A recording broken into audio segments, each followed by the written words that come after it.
So there are many different gimbals out there for smartphones in order to give it a really steady shots.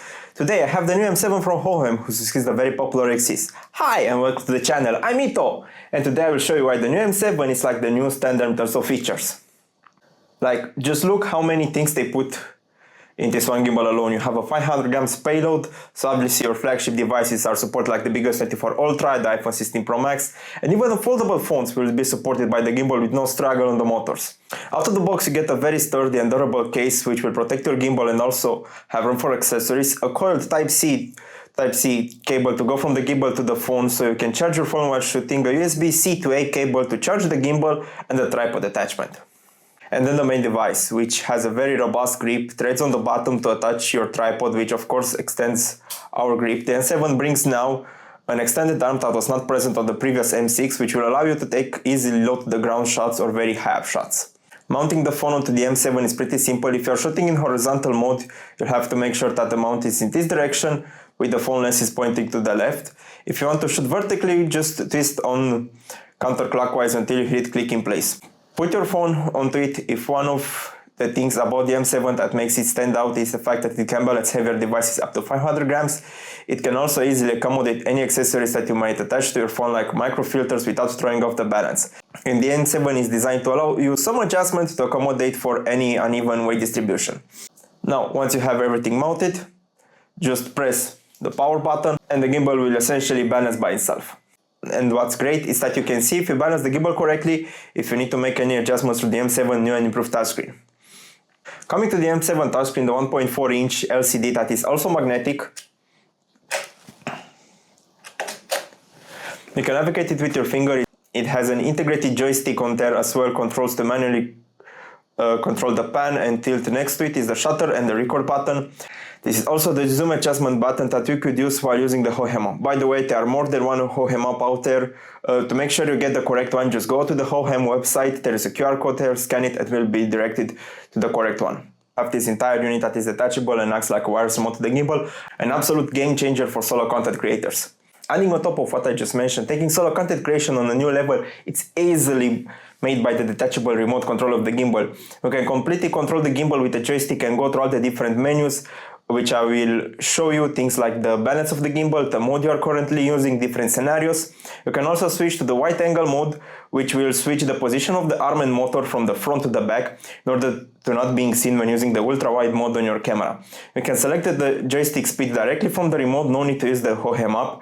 This is very important as you can skip completely the need for a third-party app and use the main camera on your phone or apps like Blackmagic Camera or Final Cut, as all the main functions are directly in the gimbal and on the remote. These are typically professional features that are not present on the M7 and you can take full advantage of them on your daily phone. Coming to the left of the menu on the remote control, we get to see ourselves, but not from the camera phone. This little camera, which is also the AI tracking camera for the gimbal. So in this case, the front-facing camera can be used for recording as it has much better sensor quality than the selfie camera on your phone. The images are not 100% match, but it will give you a very good idea of what the phone camera sees.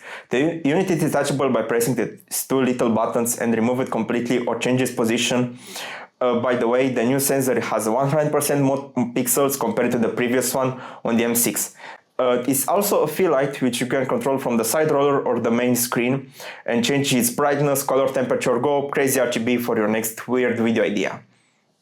The AI along with the payload of 500 grams are the flagship features. The AI especially will allow you to track yourself and not worry about framing, even if the subject is moving rapidly. Here's an example of Lucy, who is always so full of energy, but this also applies to any kind of action sequence that you may want to film. Anytime you have a moving subject, you just draw a box around them and you don't have to worry so much about what you're pointing. The AI will take care of it. So you can point the gimbal in the right vicinity of what you are filming, and of course during this whole process is working to stabilize your footage to give you a smoothness that you just can't achieve just by holding your smartphone by itself, because you have the gimbal and iSteady 9.0 stabilization. Here we have a shot where you are very low angle, and because you have the extendable pole, that sort of selfie stick style, it actually works really well for the slow angles as well, without you having to crouch down nearly as low as you have to.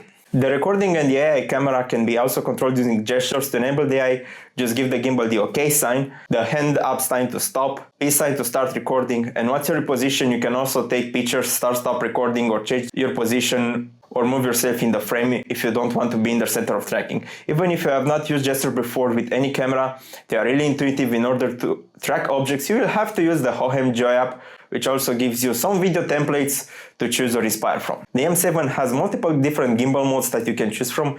You have your pan follow mode, which stabilizes the pan movement from left to right, but locks the tilt and low motors. Great to use for things like vlogging. Then you have the pan and tilt follow mode that stabilizes both the pan and tilt motors, but locks the roll axis. And then you have the POV mode, which unlocks all of the axes. These are really good for getting shots that mimic a POV drone.